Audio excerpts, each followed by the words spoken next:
Well, hi, friends. Welcome to our conversation this afternoon. You've got David Miller and myself, and we're just simply going to have a fun time answering questions that you might have. Um, the title of this is Ask Me Anything, but you know, in popular culture, there's no boundaries around Ask Me Anything, but we're just giving you a heads up. There probably are boundaries around Ask Me Anything. There's probably questions you can ask us that we're not going to answer. So you're free to ask them, and we're free to choose not to answer, just giving you a heads up. No, just purely joking, having a good time. We do really enjoy the interactions and the back and forth with any thoughts or comment or critique that you have. We live in a very interesting time in agriculture where, there's obviously a very interesting time from an economics perspective, macroeconomics perspective, and so forth, but it's also a really interesting time in that there is an emerging science of an alternative form of agronomy, an alternative a way of thinking about plant nutrition and plant health management that hasn't been mainstream for the last 7 decades. And it's really exciting to see all of the information coalesce around the science and the information about how to make this work very, very well in practice. So we're excited to be here today. Feel free to type any questions that you have into the Q&A on the lower right of your screen. I see the questions already coming in here pretty quickly. And David and I are going to just have a conversation back and forth and answer any questions that come up. So, first question that I'll pick here is from Timothy. Hi, Tim. Advise on maintaining high biological activity and nutrient availability during winter growing in mild southeastern winter climates. High rainfall, high sand content, low CEC soils for mixed vegetables. So when you think about, that's a tough one. High biological activity during winter. So I'm assuming you're going to have cooler soil temperatures and high rainfall. Of course, high rainfall adds another dimension in there. So the primary driver, the primary tool that you have to work with in those situations is supplying high levels of biologically active carbon. So think of it this way. If you were to use an engine analogy, you can have high RPM or low torque, or you can have high torque and low RPM. And this is obviously an oversimplified explanation because there's more to the story than that from an engine's perspective. But when you look at it from a biology perspective, during the winter months, the RPM is going to slow down. You're going to have biological activity is never going to stop completely, but it is going to slow down. And to compensate for the slowdown, you need more volume. In other words, you need more torque. And the way to deliver more torque is to have higher levels of biologically active carbon, of amino sugars and carbon sources that the biology can tap into, so that you can sustain a net larger population. So when you have a larger population in total, having that overall population slow down a little bit is not going to have as negative an effect. David, is there anything you'd add into that? No, I think that's the key, is getting the carbon. And I would just maybe add that if you can find carbon sources that are longer lasting, more complex carbons that break down over time, would be a strategy to help, where you're not always just supplying humic or fulvic or carbohydrate type carbons, but looking at high quality compost, wood chips, those types of things to amend the soil. And then obviously limiting any activities that would cause excessive oxidation of that carbon, such as tillage, which is a very common practice in vegetable production.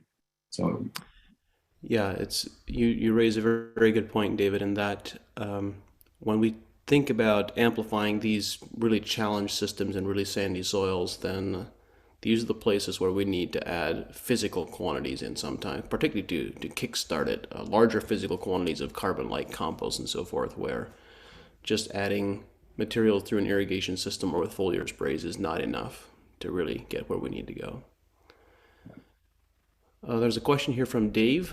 I'm a market gardener and having trouble finding a good way of dealing with bicarbonates in irrigation water. And Dave goes on to explain that many of the commercial available solutions like sulfur burners and so forth are designed for larger scale.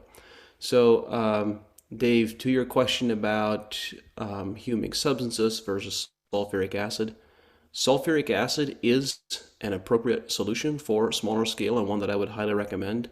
Humic acids like fulvic acid and humic acid, or even the humicarb, they're helpful, but they're usually not enough to deal with water that has high levels of bicarbonates. And I would be an advocate of using sulfuric acid in that type of a situation.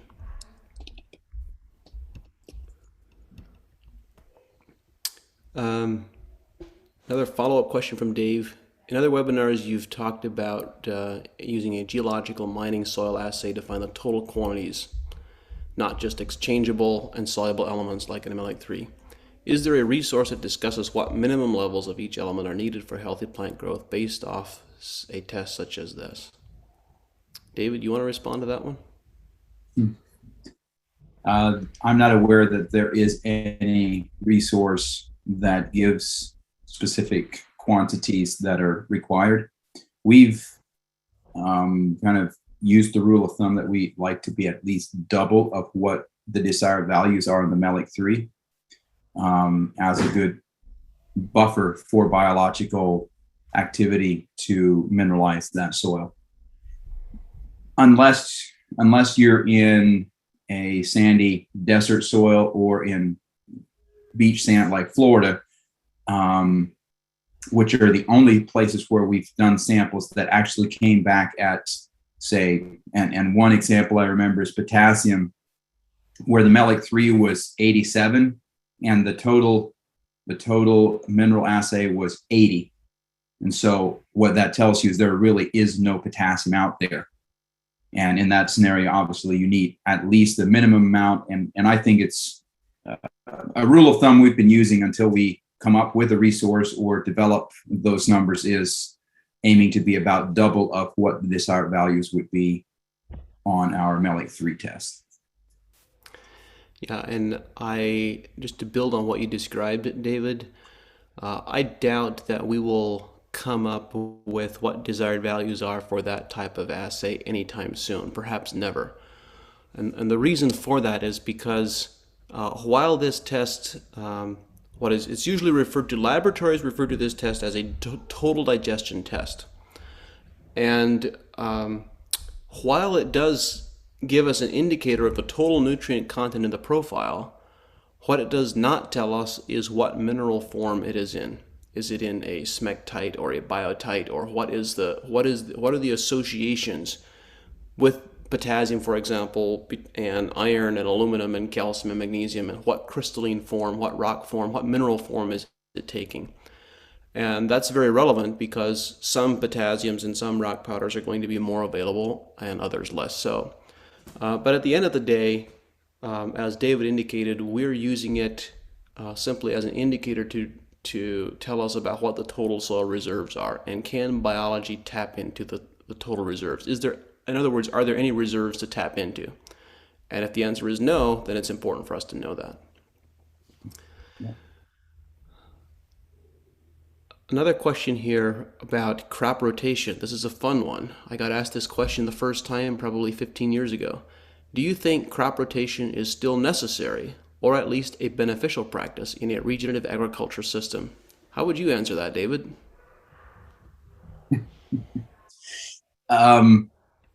A couple of thoughts come to mind when I think about regenerative agriculture, crop rotation. As we think of it, I don't believe is going to be necessary. Planting alfalfa and then planting corn and then planting. I think we'll see. So on one hand, we'll have a lot more of crops perennials growing together and our food being produced in a system where all of the plants complement each other at the same time. So it's not a rotation, but there's benefits of multi-crop species arranged in a way that allows us to produce masses of food at high quality. The other aspect of that is when we have enough carbon, when we have carbon cycle, when we have good water cycle, and I think I remember you saying this, John, so I'm kind of stealing the wind out of your way or sails there, is that let's take tomatoes, for example. When we create a microbiome that is exceptionally suited or is acclimated for whatever the specific crop might be, tomatoes in this example, and then we plant tomatoes into that again and again and again, the memory and the microbiome is going to be tilted to actually benefit the tomatoes. So I think the problem comes when there's not enough carbon, when there's excessive nitrates, when there's poor irrigation water or management, and that environment gets tilted towards disease enhancing soil and environment. So those are my thoughts, John. Yeah. There are sometimes very good reasons for crop rotation, but the primary reason that is most widely discussed and most commonly is rotating for the purposes of reducing disease. Well, when you develop what is truly a disease suppressive soil, that argument goes out the window. And as David just described, you can develop a soil to have an optimal microbiome for a specific crop so that that crop will perform optimally in that soil, and you are better off not having a rotation. And we've actually observed, now this, I'm going to also share a couple of other examples. There's one example with fusarium on watermelons, and then also, well, there's a few other examples as well, but I'll just maybe focus on the one where a farmer had been growing watermelon for the prior 10 years on about 10% of his farmland and rotating it every year. And he had growing problems with fusarium becoming worse and worse year by year until he decided to discontinue his crop rotation and focus on growing the watermelon on the same soil year after year after year. Now, with that being said, he was doing lots of other things. He was using cover crops and incorporating compost and soil amendments and microbial inoculants and using fertigation and foliar applications of nutrients. So he was doing many other things well. But the moment he stopped his rotation and he grew watermelon on the same soil year after year, his fusarium levels dropped until by the third year he had no fusarium left. So that, to me, is an example of what can be achieved if we're willing to make the commitment to rebuilding and regenerating our soils and developing disease-suppressive soil. There's a question here from Eugene. Can we get rid of Canadian thistle with a fertilizer program? Eugene, the way we should think about this is we can get rid of Canadian thistle with a management program. We have to look at the overall system, and it's not just nutrition, it's also biology and it's also cultural management practices. What other crops are growing there? When are they harvested and cut? When is the Canadian thistle get cut? What is the tillage like? So we have any number of experiences, dozens, actually maybe hundreds at this point, where farmers have successfully gotten rid of Canadian thistles with, and farmers like to point to one thing and say, hey, I sprayed Rejuvenate and their fall soil primer and my Canadian thistles disappeared. And of course that makes us feel really good, but the question is, what else was being done? What was the rest of the system like? Because often there's a combination of changes that happen. So the short answer is that it is absolutely possible to change your soil management to get rid of Canadian thistle. And I would in fact say, from what we've observed, that's one of the easier weeds to have that effect on, but it is the overall system, not just nutrition. I would just add to that, John, that thistles, like all other weeds, are accumulators. So if we have a lack of bioavailable calcium, that's usually why thistles are there. The first time I experienced it was simply with an application of a pint of micropack and 2 quarts of holocal on a hay field made a week or two before cutting. And the next cutting, there were no thistles there. The cutting before, it was just like solid thistles along a couple of the waterways. And this, he thought there was some herbicide or something in our spray. I was like, no. And the key is that that happened to be the specific limiting factor, and it sent the signal to that plant. So that was exactly what is needed. And you'll need to look at what is the thistle communicating that's needed in your specific scenario. That it may be a compaction issue actually more than a nutrient issue. I see the questions are rolling in, or the questions are rolling in here really fast. We have 34 open questions right at this moment. So I enjoy the explanations and providing thoughtful answers, and we want to continue doing that, but we're going to try to move along pretty quickly here. Question here from Irwin on radishes for seed production, observing high ammonium levels in plant sap, and how can we reduce the high ammonium levels? Well, I would say that the only reason plants have high ammonium levels in the plant sap is because they're not properly converting it into complete proteins. So you are likely missing or have inadequate levels of one of the 4 or 5 following nutrients: magnesium, sulfur, molybdenum, boron, or nickel. So test those, see what is missing, and add whatever is missing or not an adequate supply, and that should help fix your ammonium problem. Question here, another fun question. Can fulvic and humic acids still be consumed by microbes? Elaine Ingham says yes. You present them as the end result of microbial decomposition. Yeah, we love controversy. It's lots of fun. This is a question that I've circled around over and over, studying the literature and the research and doing some of my own homework as well. And I had a really interesting conversation. I should reference the individual, but I've met too many people at conferences in the last couple of months. I don't even remember who I had the conversation with. But what I learned from that conversation was that in the laboratory, they developed very clear evidence that the fulvic acid fraction of total humic substances can be consumed by biology and used as a carbon source. And that is the only fraction. In their research, they were identifying that the only fraction that can be consumed, actually be consumed and used as an energy source by biology, represents about 4% of raw lignite ore. So it's a very small number.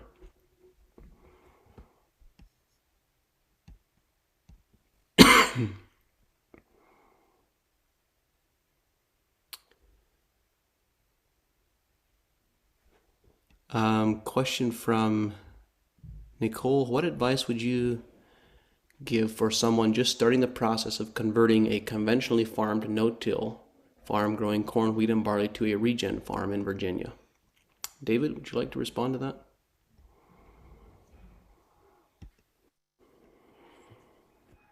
It's really easy. Call AEA.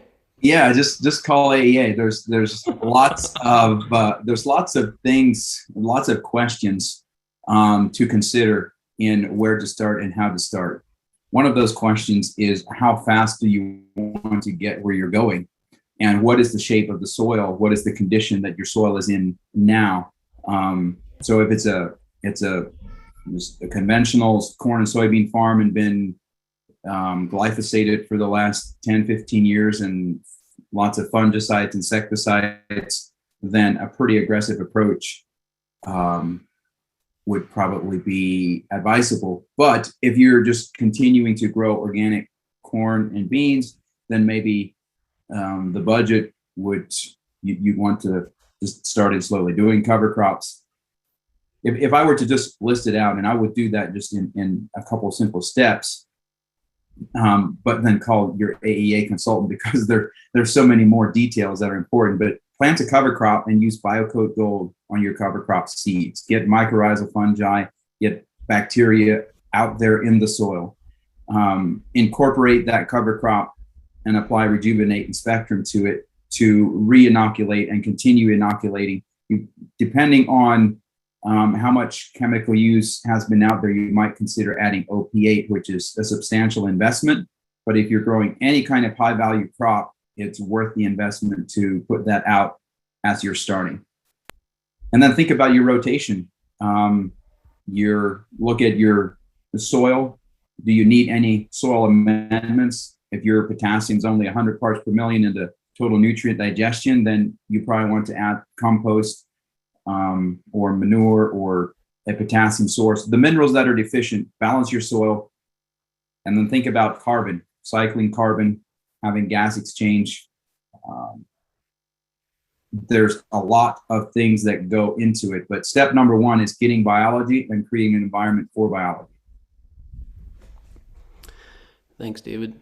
There's a question here from John Anderson. Current literature and videos about transitioning from traditional to organic farming and regenerative agriculture. Well, first of all, John, if you refer to what is today's mainstream agriculture as traditional, I would point out that it hasn't earned the right to be called traditional. It's only been the mainstream for about the last 70 years and doesn't have exactly an awesome track record at this point. These recommendations are confusing with respect to how to determine the amount of organic amendments to apply, specifically manure, compost, etc. Are there comparability measurements that can be used? So first of all, I respect and appreciate your question of can this be measured and can this be tested, because the best approach is, as you hear us talking about, is don't guess when you can test, actually measure what's going on. So obviously there are soil analysis that you can conduct to determine what your soil's nutrient requirements are, and you can also measure compost analysis and manure analysis to see what the nutrient contributions are. Now, both compost and manure have not just nutrients but also carbon, microbially active carbon. And I would say that in general, our general rule of thumb is that you can never have too much carbon. You can always add more. There isn't really a downside to adding more unless you add on carbon that cannot be decomposed quickly. So the downside, the limiting factor, the limitation is going to be nutrient content, sodium, chlorides, potassium, and so forth. So that's really where you need to pay attention. Would you expect there to be a difference in nutritional content in spinach leaves from a plant that has been cut repeatedly just above the growing tip versus from a plant where just the biggest outer leaves are harvested regularly, leaving about 50% of the leaves at every harvest? That's a really good question. I don't know the answer. I don't know that anyone has ever measured it. The only relevant experience that I would have is a kale farmer who had constant challenges with flea beetles and was constantly harvesting the leaves to try to remove all the flea beetle damage. So the plants only had a few small leaves and new shoots at the top. And he finally gave up on the flea beetles and just walked away from the field, let the leaves grow out. And the moment the leaves grew out to be larger, the plant developed higher Brix readings and the flea beetle problem disappeared all on its own. It was a pretty interesting experience. So plants do need leaves for photosynthesis, and based on that, there's a possibility or possible hypothesis that plants which maintain some leaves might have a higher sugar content, but I don't know that. I don't know that anyone's actually measured that. Any thoughts, David? Yeah, I think if, in the scenario where you have leaves, you would have a constant Brix or a constant photosynthesis going on, whereas if you cut it, then you have a regrowth. But I don't know that that would necessarily equate to a higher nutrient density. I could see it possibly because you have a more constant feeding of sugars to the roots. But then on the flip side, if you cut it, all of those roots will slough off, and you'll have a flush of regrowth and all the energy. So it'll be an interesting experiment. Yeah. So a question here from Jared. What foliar nutrient spray do I need to cause an immune response in squash to protect against vine borers and squash bugs? Well, Jared, I'll give you a quick answer, and that is you can put on foliar sprays. that contain immune elicitors such as chitin or chitosan, and seaweed is known to have immune elicitor compounds. You can include the nutrients like magnesium and sulfur and molybdenum and boron that are going to also change the plant's nutritional profile and carbohydrate profile. I can't, on a webinar, give a recommendation to say you can use this product or that product or that product to nutritional products to control insects, because that is making a pesticidal claim, and that could really get me in trouble with lots of people who are both my friends and who might not be so friendly. So what you really need to think about, though, is how do you create an immune reaction from the soil up? Because the reality is, when you get to level 4 of the plant health pyramid, that immune response that plants produce is coming from soil biology in the root system, serving as immune elicitors.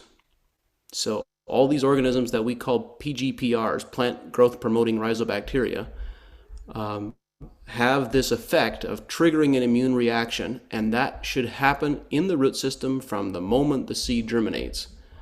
And that is really the foundation of, along with mineral nutrition, of course, and mineral support, of how you develop resistance so that you don't need foliar nutrient sprays. Anything to add to that, David? So, Darren has a fun one here. Hi, Darren. You got a bit of pushback on your retweet last week about carbon dioxide being more important than water. Would you please expand on the carbon cycle versus water cycle? Walter Yenny says that if you fix one, you fix the other. Thank you. So, Darren, I actually don't think I got any pushback on my CO2 versus water conversation that we had. There were folks who immediately wanted to vilify just the very conversation, pointing out all of the negative environmental effects of carbon dioxide. But there was, in fact, no intelligent discourse, which is common on Twitter, about carbon dioxide as a fertilizer. So no informed conversation from my perspective. And so, I've made the comment about qualified opinions. You're only qualified to have an opinion if you can articulate the opposing perspective better than the opposition. And I didn't perceive any of that. So I still stand by my position, which is very well studied, that carbon dioxide is frequently a greater limiting factor than water. And that is because our soils don't breathe. It's because we don't have large reservoirs of soil biology exhaling carbon dioxide. When you have gas moving out of the soil profile, as the earth exhales, that's usually, it varies of course, but it can be as high as 20 to 30,000 parts per billion carbon dioxide, or 2 to 3%. That's where the majority of crop absorbed CO2 should come from, is from soil respiration, not from the bulk atmosphere. So there's a fundamental misunderstanding or lack of being informed that commonly occurs, is that the assumption that the majority of crop absorbed carbon dioxide comes from the bulk atmospheric CO2. That is not the case. Well, let me say it this way. If that is the case, we have really screwed up soil. The healthiest, the highest yielding soils are the soils which cycle the largest volume of carbon, where carbon is moved into the soil through photosynthesis and then back up again through microbial respiration and picked up again by the crop. And in that total cycle, plants are picking up perhaps an additional 10% or so, or maybe 20% from the bulk atmosphere, but not the majority of the carbon. The majority of the carbon dioxide is not coming from the bulk atmosphere. So anyway, that could be a whole conversation in and of itself for the next hour to expand on that, but we don't have enough time for that. David, are there any other important points you'd like to discuss? No, but I'd like to ask you, how do you see the carbon and the water cycle, or your thoughts on the water cycle, maybe in addition to what you just described about the carbon cycle? It is important to sequester carbon. It's important to build soil organic matter so that we can restore our hydrological cycles, so that we can restore our water cycles. So carbon storage or carbon sequestration is important from that perspective, but it is more important in my opinion, and the opinion of Walter Yenny and other climatologists as well, restoring soil organic matter so that we restore our soil water holding capacity and water cycling is more important than just carbon sequestration for the sake of carbon sequestration.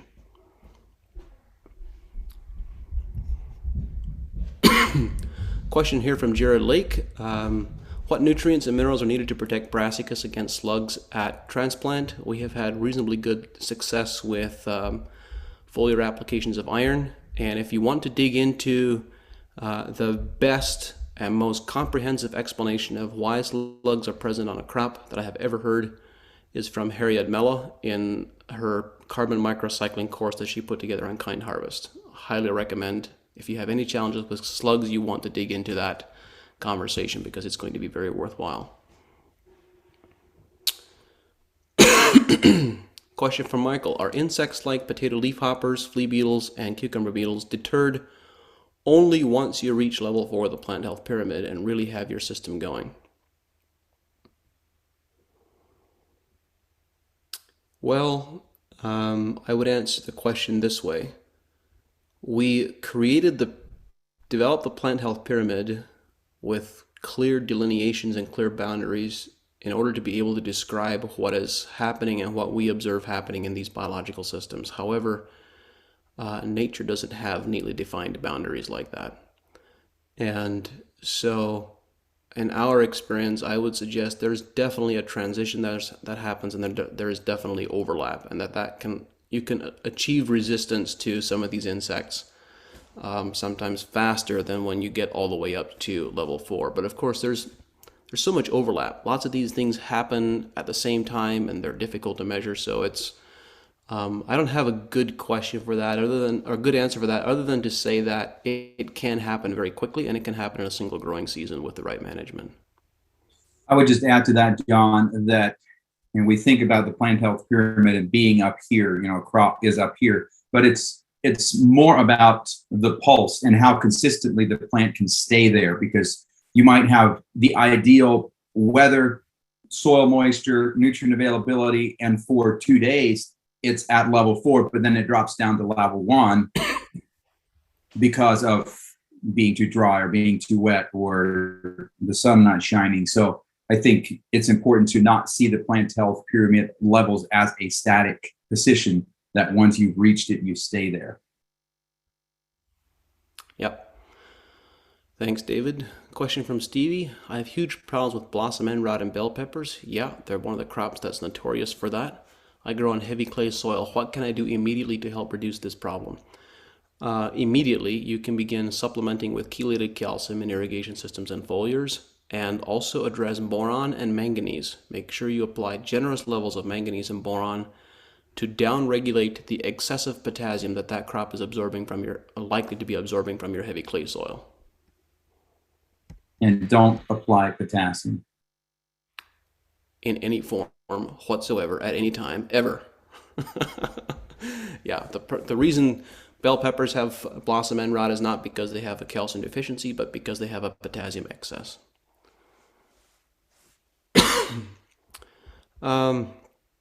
Question from Jeremy. I have lots of legumes and woody debris to break down in a very dry, hot environment in New Mexico, and the debris is on the soil surface. Are there any products that we could recommend to aid in and speed up the breakdown? David, you want to take this question?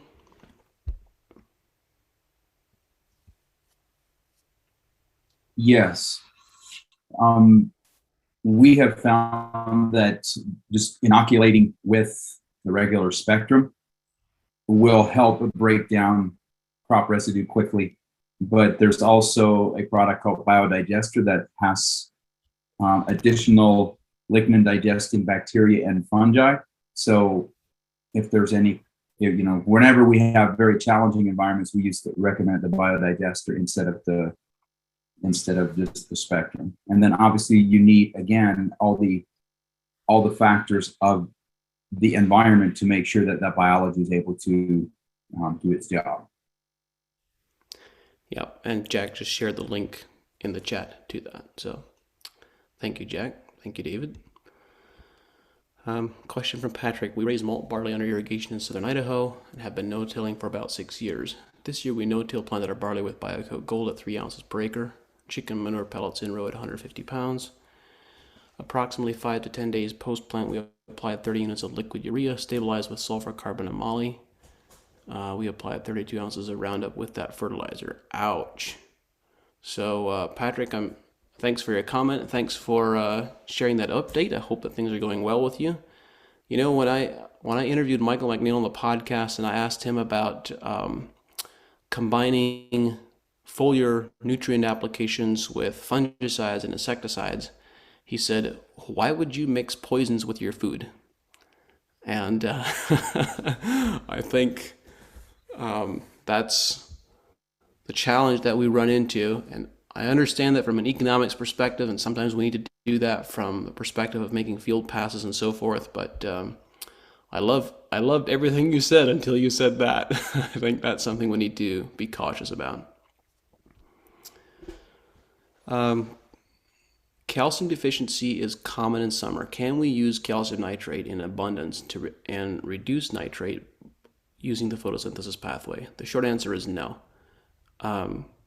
Calcium nitrate is an excellent fungicide sales tool and insecticide sales tool because of the way that it increases insect and fungal susceptibility.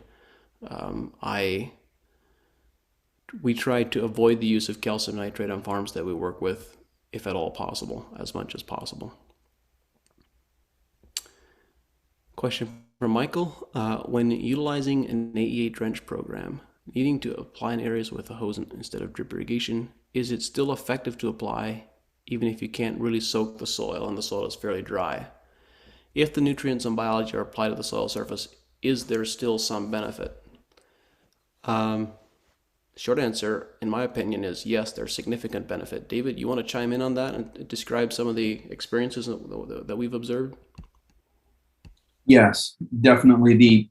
If it's sprayed on the soil surface and there's no rain in sight, you're probably going to lose quite a bit. But if you have a drench where you're actually drenching it into the soil, you're going to have significant benefit. And I've seen applications made in less than ideal scenarios and been astounded at how well they performed. Like day before Christmas and the following day on Christmas Day, there was 12 inches of snow, and just, it's like, wow, it was really cold. It's like, that's not a very good, environment. Snowed the next day, so maybe that insulation helped. But and also in dry soils, there's only been one situation in all my consulting that I recommended the grower to not spray Rejuvenate and Spectrum, and that's where they had like 3 inches of dry dust, and they were going to plant into that. And in that scenario, we'll just add a Spectrum to the BioCoat Gold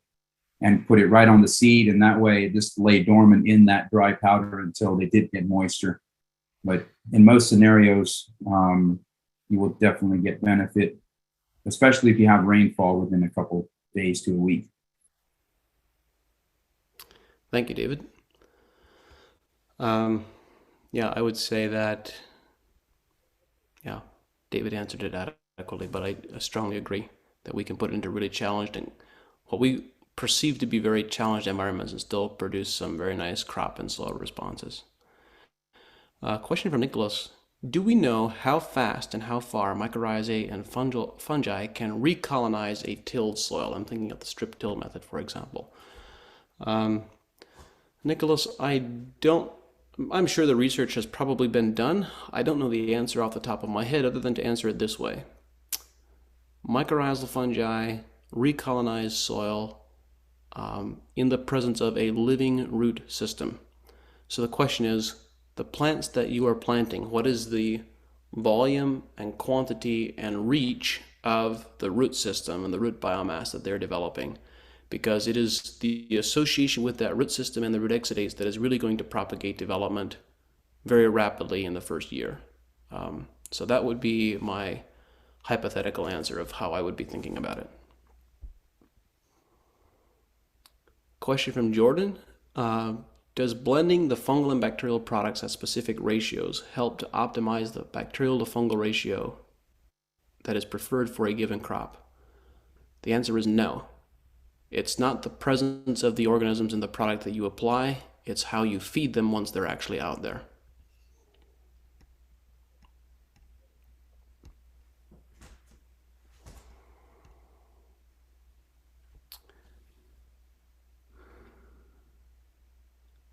Question from Alan. In a dryland broadacre situation, how do you juggle keeping living roots in the ground as long as possible while also having enough soil moisture to get a good germination on your next crop?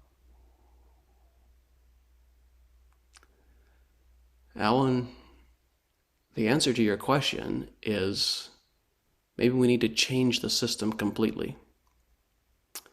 Maybe we can make a lot more money grazing beef and growing perennials than we can growing annuals. And if we can be a lot more profitable doing that, should we consider changing our system to that?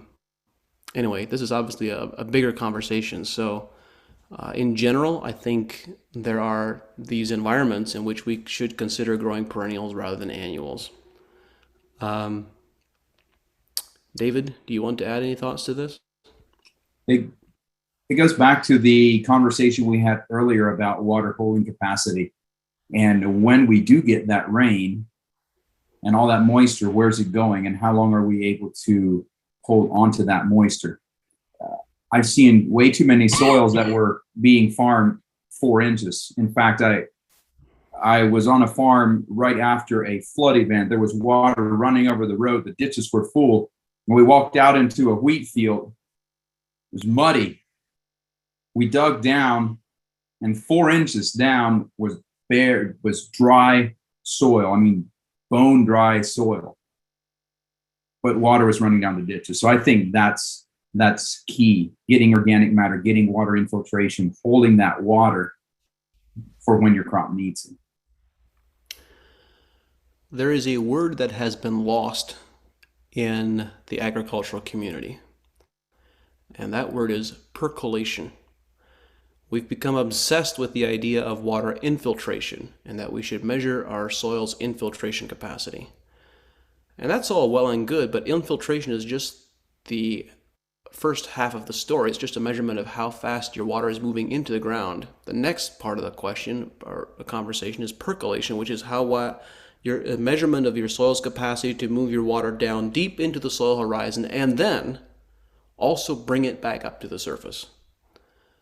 And we should focus closely not just on developing our infiltration capacity, but also on our soil's percolation capacity, which almost all agricultural soils had really excellent capacity for before the structure was damaged with our agricultural management practices. Question from Patrick. We're seeing 2 things going on. First, our crop appears to be developing a large root structure, but above ground vegetative growth is lagging behind our conventional neighbors and behind what I would expect to see. Is this normal? Awesome, Patrick. I love this question. The answer is yes. Not only is it normal, well, first of all, it depends on how you define normal. But this is what is really healthy. A healthy plant will have a larger root biomass and smaller vegetative growth.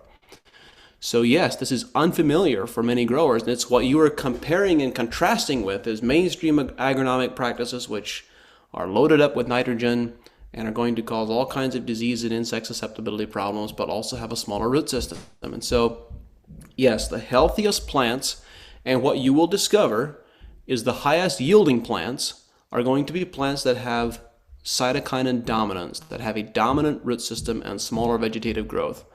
If we're assuming we're talking about a reproductive crop like grains or fruits or vegetables, and not a crop, if you're harvesting alfalfa or kale, obviously this is a slightly different story. But if you're harvesting a reproductive crop, crops with a dominant root system and smaller vegetative growth will always produce a higher yielding crop, measured in bins and bushels and pounds per acre. Your second question, we've done some sap analysis and our ammonium and nitrate levels have been very high. Is this a result of the chicken pellets or the 30 units of urea we applied? it would be coming from the chicken pellets, not from the urea, most likely. Well, actually, on second thought, you make a note that you have had very cool, wet conditions. So when you have saturated soil, when you have wet soil, the nitrogen that is in the soil profile is going to be in the ammonium form, because ammonium is the reduced form of nitrogen, and when you have saturated soils, of course, you have a reduced environment. So that's probably where your ammonium is coming from. It's a good comment. I would also just add to that your high nitrates and ammonium may be because you have a deficiency of something else and it's just not being metabolized. Yeah. Which leads to our next question from Nicholas. Is it possible to have a balanced sap analysis and still have high nitrates and ammonium? Well, by very definition, if you have high nitrates and ammonium, it's not balanced. What we've observed is that very reliably, very consistently, when we address magnesium and sulfur and molybdenum, nitrate levels go down to non-detect levels like clockwork. It's very reliable and very consistent. That doesn't necessarily happen for ammonium in high temperature environments where plants switch to photorespiration dominance instead of photosynthesis dominance. And even in that environment, the ammonium accumulated should be converted back to proteins during cooler parts of the day. But to do that requires adequate levels of nickel, something which 70% of soils have enough of and another 30 or 40% don't. And so in those types of environments, nickel is obviously something that's not commonly tested and not commonly applied and is considered a toxic element. So it needs to be managed very cautiously, but you're looking at only requiring a few grams per acre as an enzyme cofactor for plants to metabolize ammonium back into complete proteins. John, you might also just add a bit on the importance of carbon and the carbon that's required for the converting the ammonia back, and how in photorespiration we often have a lack of sugar, carbohydrates being developed, and that can actually cause that ammonium to accumulate instead of being converted back. So sometimes a simple application of rejuvenate or some sugar form can help the plant artificially elevate that and help get the ammonium levels down. That's an important point, an important reminder. Thank you, David. The reason plants catabolize, the reason plants generate ammonium internally within plant structure in the first place is because they no longer can get enough energy from the sugars coming from photosynthesis or from stored sugars. So they begin catabolizing their own proteins and consuming their own proteins, consuming their own enzymes, so to speak, and the end waste product of that process is ammonium. And so to convert that ammonium back into proteins is going to require carbohydrates, and sugars, both to sustain the plant and also to be bonded with the ammonium and converted back into proteins. So if we have high temperature periods, high heat periods for any extended length of time, longer than a couple of days, it can be very valuable to foliar feed and just spoon feed plants relatively small amounts of sugar to help snap them out of that cycle. And also just watch like iron, manganese, all of your photosynthetic elements. If you have a significant deficiency of iron, that could be connected to the high levels of ammonium indirectly by not having enough photosynthesis happening and carbon being produced on a 24-hour photo period. Yep. Question here from Jeremy. With the micronutrient test showing very low levels of boron and cobalt and molybdenum, is amending with kelp a good way to increase the availability of those nutrients? So, Jeremy, you ask the right question. Is this a good way to increase the availability? The question is, that I would come back to you with is there the presence of those minerals in your soil mineral profile that you can increase the availability of? Certainly, seaweed is not a significant source of those nutrients. The only nutrients that are in significant levels to be worthwhile considering in seaweed, as I understand it, are if you get the right species of seaweed, you can count on them as a source of iodine and selenium, and that's just about it. Otherwise, think of it more as a biostimulant. So it's possible that as a stimulant that could increase the availability of trace minerals from your soil mineral profile, but the question is, are they there in the first place to become available?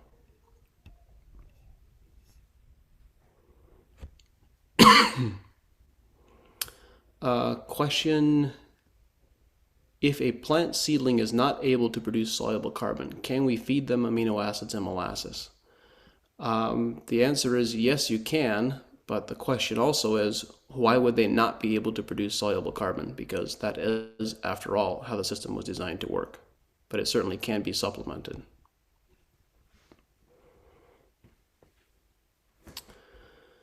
The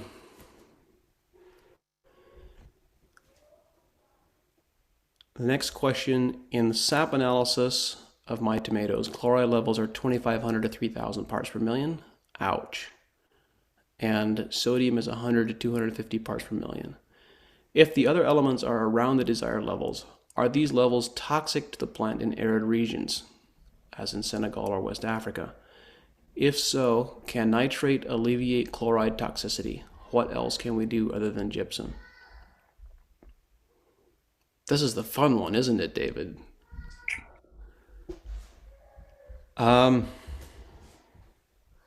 So the answer to your question is yes. You can use nitrogen, you can use nitrate to balance out. I use the term balance out to kind of negate the negative effects of chloride. I would say that you do need to elevate the other elements, the other nutrients that are present as well, particularly calcium. You need to develop higher levels of calcium and phosphorus. The downside of using nitrates and having plants that have high levels of nitrates and chlorides is that, without question, you're going to have a lot of insect pressure and disease pressure. David, you deal with quite a few situations like this in the Southwest and in Florida. What thoughts do you have? Why and where is all this chloride coming from? That's my question. No, it's a real challenge. I'm dealing right now with a very similar scenario where there's high sodium chloride in the water, and with using Spectrum DS, there's very little sodium coming into the plant, but the chlorides are just excessive. So chloride being an anion, we're actually running some trials on a vineyard in California where we're going to be injecting humicarb. Every time water goes out, there's going to be humicarb with it to help bind up some of those chlorides. I think it goes, carbon is going to be a key part of it. And then really have to wonder how much of this chloride water problem or water quality issue is because of that water cycle not being buffered and not being buffered and filtered by sufficient levels of carbon. And so we end up concentrating these compounds because they're not being buffered by the organic matter and the carbon in the soil. So there's not really any silver bullet that I'm aware of, except the nitrate can help antagonize and make it more difficult for the chlorides to be taken up. And then the carbon thing, we're trying that, but it's yet to be seen how that works. Yep. Yeah, it's certainly a challenge to deal with. And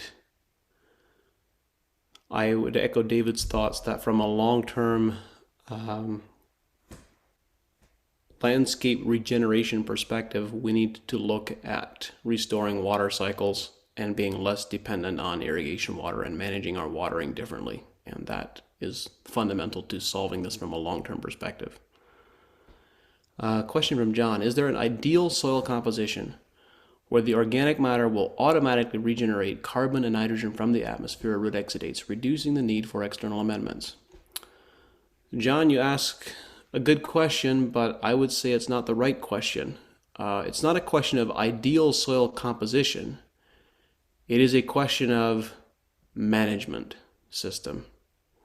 Like, you can have soils that are really challenged and really compromised, and based on the management of those soils and the crops being grown on them or the plants being grown on them, those soils will regenerate carbon and nitrogen every year without inputs, even in very challenged environments. So it's not so much a question of soil composition as it is a question of management. Whether we're speaking about grazing or whether we're talking about crop nutrition management, there's obviously lots of nuance there. But the short answer is that you can have very challenged soils in very challenged environments that gain carbon and nitrogen every year based on how they are managed.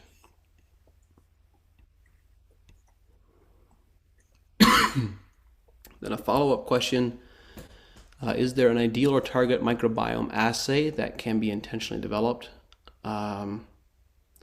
If so, can it be supplemented directly? John, I'm not quite sure I understand your question here, but we do use microbial inoculants and work with farmers who use compost teas all the time. So microbial inoculants, fungal and bacterial inoculants are a very important part of an integrated system. Yeah.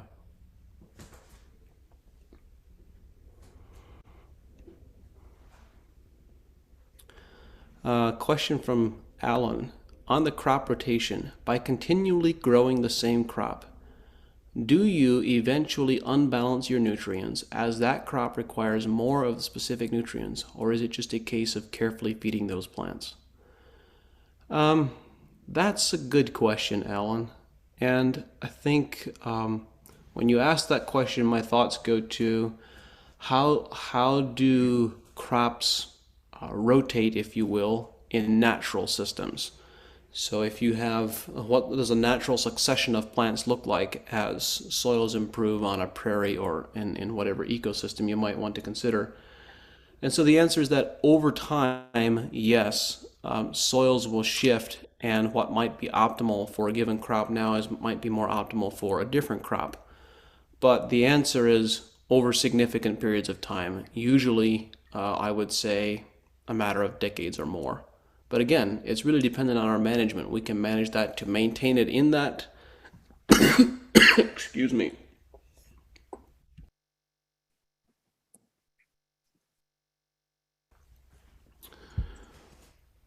to maintain for that specific crop or to go to a different crop.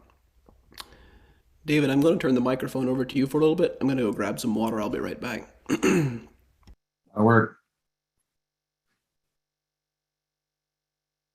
Okay, good.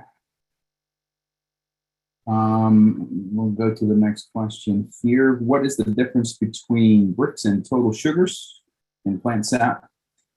How do you use the information given by total sugars in the plant sap report? What to do if it's too high or too low? Great question. We are actually in the process of doing a comparison of the Brix and the total sugars. But as I understand it, the Brix is going to be measuring your total dissolved solids, while your total sugars is looking at specifically the sugar compound within the plant. So when we do a Brix analysis, we're measuring more than just sugars. We're measuring the total dissolved solids. And then how do we use this information, or what do we do if it's too high or too low? If it's too high, the question obviously is, are we not metabolizing it? Is the plant not metabolizing the energy from those sugars and it's just accumulating? If it's too low, obviously our first thought is that we're not producing enough to keep up with the plant demand. And this is where it's so important to have context with the plant sap analysis. Just looking at a plant sap analysis and saying, we have sufficient levels of sugar, therefore the plant must be healthy, can be a dangerous assumption. So knowing how your plant is growing, because sometimes plants go through a major vegetative growth flush, and the sugars drop in the sap analysis based on that flush, and it's a part of the cycle. So it's about looking at your data over time and seeing the overall trend of those sugars. But generally, if it's too low, we immediately look at, and especially if there's a trend of it being too low, you want to check the photosynthetic minerals, the magnesium, the nitrogen, iron, manganese, and phosphorus, and just see if there's a reason why it's so low. And we have a question from Andrew. I've been working on soil surveyor machine various map EC, PPC, and then high resolution pH and organic matter. I want to use the EC map to help write variable rate scripts. For example, high EC can hold and supply more K to reduce K applications, and whereas EC is much. So apply more there and get a better return on investment on potassium, or apply more cattle manure in lower EC. John, you want to take that, and then there's a follow-up question if your voice is back. What if your crop's greatest limiting factor is boron and manganese? And what if soil biology, which is the most efficient form of nutrient uptake, doesn't register as EC? Yeah. So I think this, and I don't want to, we don't want to just take the perspective that and be downers on ideas or technology, because it can be very useful and very valuable. But one of the challenges that we have in mainstream agronomy is we've become incredibly accurate at hitting the bullseye of the wrong target. And this would be the concern that I would have is in our work with plant nutrition, as we are understanding and learning about the rhizophagy cycle and about the capacity of biology to deliver nutrition to plants, there's a few critical pieces here. One is that microbial metabolites have very low electrical conductivity, but are extraordinarily efficient at providing plants with nutrients, and also they're not soluble in water. So, or I shouldn't actually, for speaking broadly, many of them are not soluble in water. So, at any rate, to your last question, can you add sugar to UAN or a carbon source with nitrogen? Yes, we recommend it all the time. It's a part of our nitrogen efficiency recommendations, is to add rejuvenator sugar in with the humic substances. So these can be valuable tools, but I would suggest it's worth experimenting also with, let's not just look at potassium and phosphorus and nitrogen applications, but let's also look at what does the readings that we're taking tell us about soil biology, and how can we change them with soil? How can soil biology change these readings as well? Because they may in fact have a much bigger impact on soil fertility than the products that you might be considering applying. It reminds me of a conversation we had with a grower at Acres many years ago. And he was asking the question, really scratching his head, because he carried an EC meter around and everything, and he was measuring EC of everything, every soil, and comparing the crop growth. And he had this experience where he saw amazing crop growth and healthy crops in a garden scenario, but the EC was way below what was considered to be the required level to grow a healthy crop. And that's, I remember that's where I realized that EC was not going to accurately indicate how well crops are going to grow. Yeah, there's no correlate. Well, yeah. In biological soils, the rules of EC corresponding to vegetative crop growth, crop response go out the window, because soil biology delivers lots of nutrition that is low electrical conductivity. There's a question here from John Warmerdam. Hi, John. Using biological products on vegetative crops is a no-brainer, but I do see a higher than preferred nitrogen response on some of our stone fruit blocks. And John, I assume when you say a nitrogen response, you're referring to a vegetative growth response with new shoots. So I would point out that, first of all, that may not be just nitrogen. That could be calcium also contributing to that. I've done 2 years of the AEA fall primer and made some Johnson Sioux compost for applying this fall, but I have a concern I may go too far. Can one manage the nitrogen supply, yet get the other biological benefits on fruiting crops? The short answer is yes.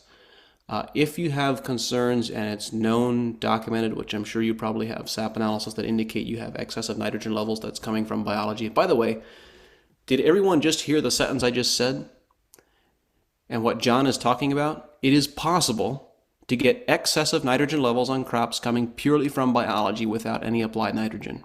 This is something that we experience all the time on many different types of crops and different types of environments.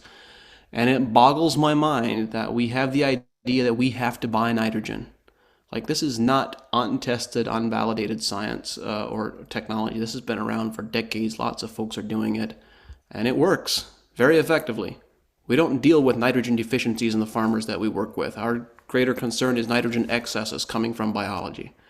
Anyway, to answer your question, John, the antidote for nitrogen excesses in crops is elevate the levels of magnesium.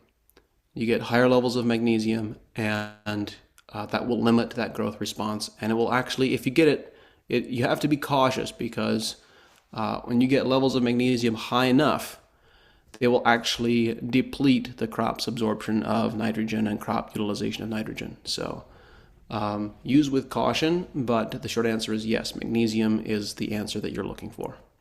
And sulfur is going to be important for utilization of that to get good, healthy growth and utilization of the nitrogen without having that excess kind of feeling. Yep. We have quite a few open questions yet. We're a little bit past the hour, but we value all the time that you put into this meeting, and we try to make our answers concise and thoughtful. David and I are going to stick around for a while yet and go through some of these questions that have come through yet, if you want to hang with us. Question from Jeremy: can you change soil management to reduce or get rid of bindweed pressure like with Canadian thistle? The short answer is yes. Not as easily. We find that it's not as responsive as Canadian thistle, but it can happen and does happen.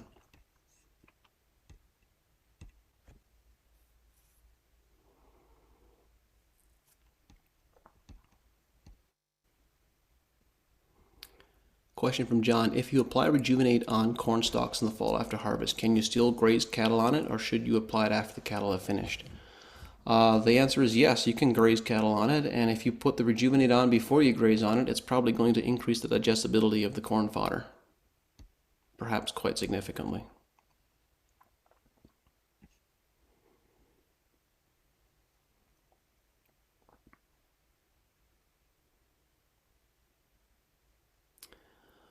Question from South Africa: we farm pecans in South Africa and irrigate through drip irrigation high pH soils. We're pulling sap analysis every 2 weeks all the way through the growing season, and then spray according to sap analysis results. Would it be correct practice to spray the elements to boost photosynthesis and protein synthesis along with the elements that appear low in our sap analysis? So the answer is it's not necessarily incorrect, but you want to be cautious about not creating excesses. So I would, in terms of priority, I would start by focusing on photosynthesis and protein synthesis elements, but avoid excesses at all costs.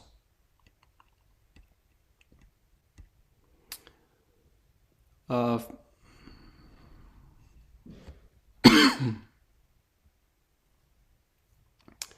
follow-up from an earlier question: how can I prevent high ammonium appearing in plant sap when I incorporate grass and clover and herb cover crop before planting radishes? We shallow incorporate with an application of a lactic ferment applied 3 weeks before sowing.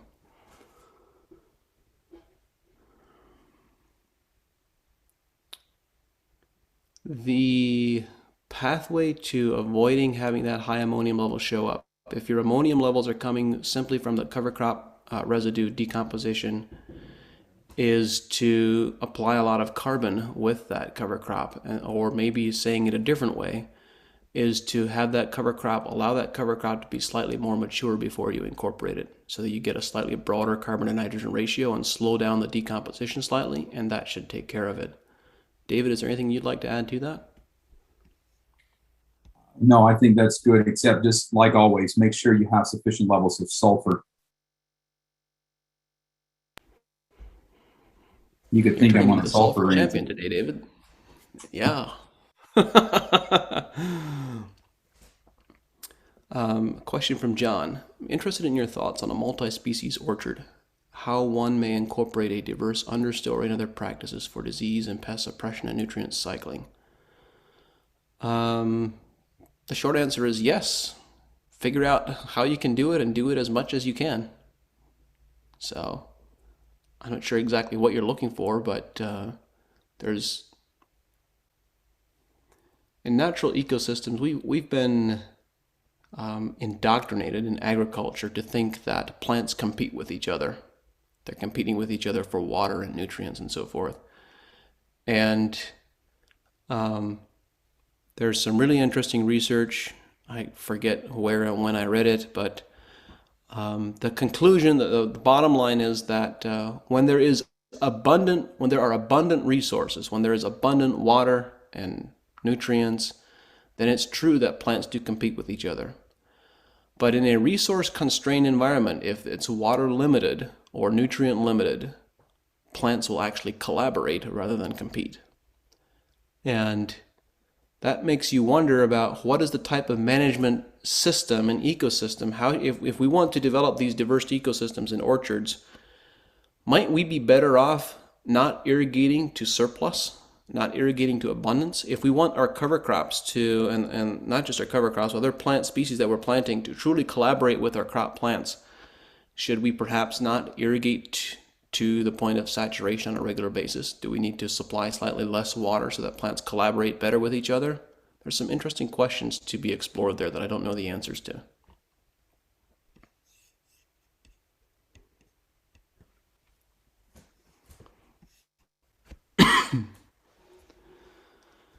Question from John. For an open-minded California farmer who can see the end of the road water-wise, where in the country would you suggest the best opportunity to put down roots and put my regenerative knowledge to good use? Boy, John, that is a really good question. One that I'd be interested in having a follow-up conversation with. So, I would look for areas that have adequate or generous levels of water and climatic stability. And there are a number of those across the Midwest, but particularly Arkansas and others. So there's a number of those when you go east of the 98th parallel, but or meridian. But yeah, interesting things to think about.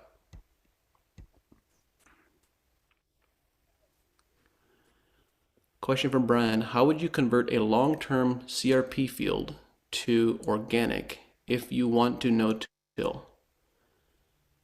Could you mow it close in late summer and put a heavy rye crop on it?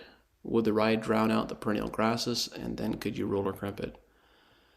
That's a tough one, Brian. That's a tough one. I would suggest in that type of environment, I would probably go for something even more aggressive than just the rye by itself. Perhaps a combination of rye and hairy vetch, both seeded very heavily, because hairy vetch is one of those that is, if anything, perhaps even better than rye at choking things out. So another possibility would be planting sorghum sudan grass as a cover crop. Sorghum sudan grass will choke out just about everything that if you plant it at high population densities. Yeah, David, that's any what I other was going further to thoughts?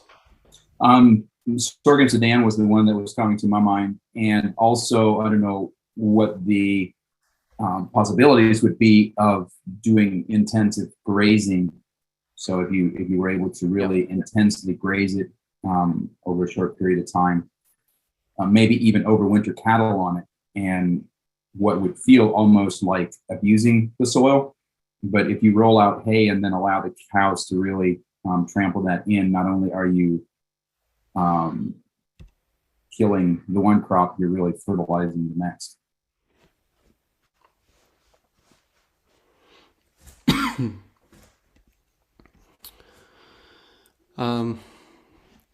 In the answer on the spinach, you said that when you cut plants, roots will be sloughed off. Is there good theory about the relationship between percentage of foliage removed and percentage of root system abandoned?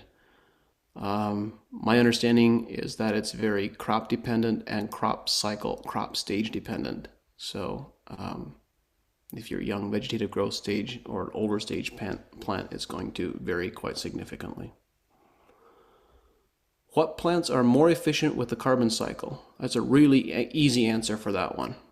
The plants that are the most efficient with the carbon cycle have two parameters. One is they have good nutritional integrity, and two is they are supported with a healthy microbiome.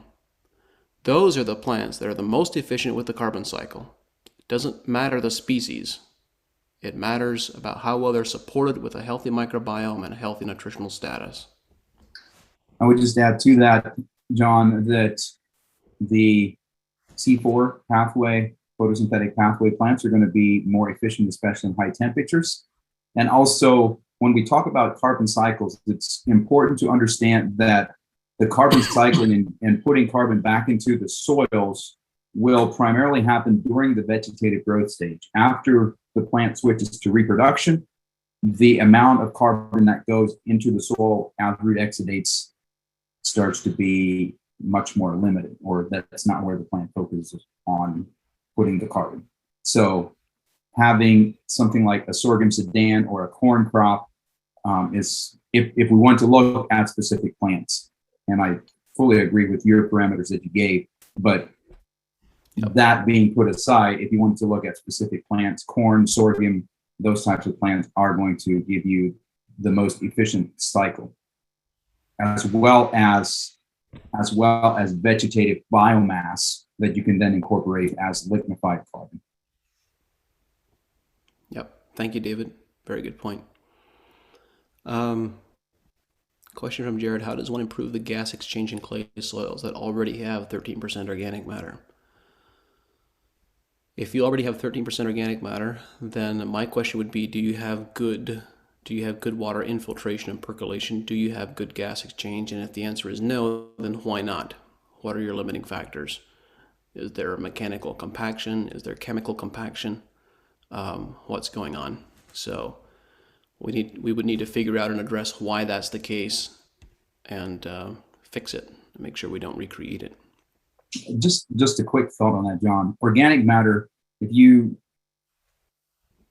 took a piece of lumber and you did a soil analysis on it, it would be very high organic matter. And so just because you have 13% organic matter does not mean that it's biologically active carbon or has significant water holding capacity or is contributing to soil structure. That's a good point. Yep. Question from Michael. Hi, Michael. What are the benefits of using a fertilizer containing chitin, such as mealworm manure, in a market garden? Well, the short answer is that it will stimulate all the bacteria in the soil that feed on those things, which in turn means that any insects that overwinter as pupae or eggs or larvae in the soil profile are unlikely to survive. And those same bacteria also serve as immune elicitors for plants. So they will trigger an immune response in the plant when plants are planted the following spring.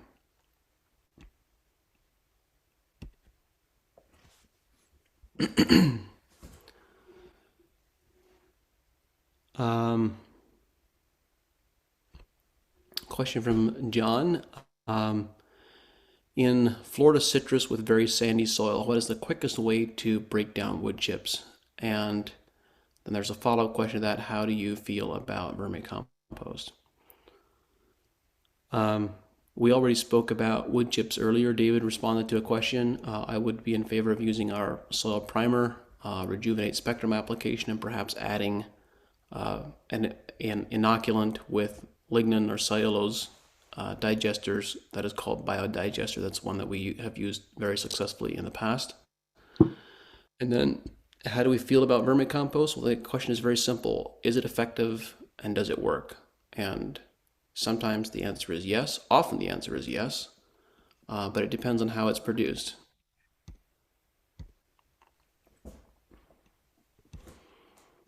David, you want to pick out one of these questions? There's a question here from John Pierce. Yeah. Go ahead. Greg Judy has been a significant resource. I really appreciate it. If there's a John Kempf of the grazing world who just puts out information and details, Greg Judy has been a very, very valuable help in my small grazing operation. And subscribe to the Stockman Grass Farmer. It has no equal. Yeah.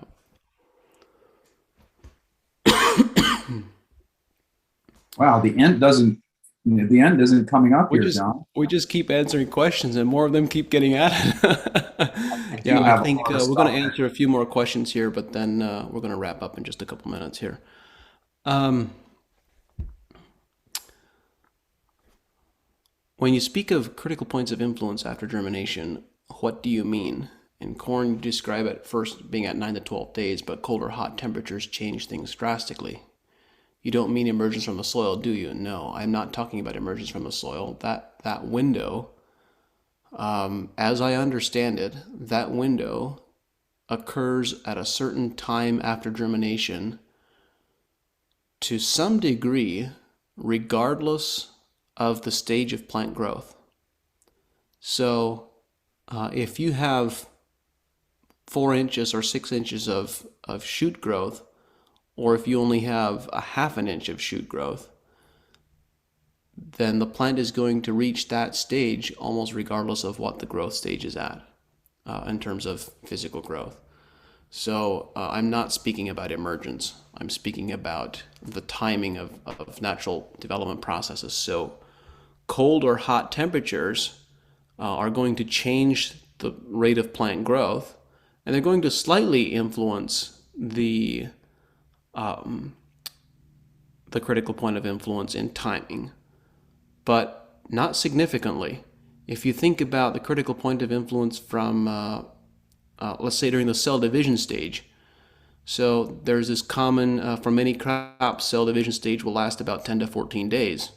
So that is very temperature and weather dependent. So weather can shorten that from 14 days down to 10 days, or perhaps even down a little as 7 or 8 days, or it can lengthen it to as much as 16 or 18 days. So weather conditions and stress conditions do have an influence on the length of those critical points of influence, but not so much on which stage of the plant's development that they occur. If that makes sense.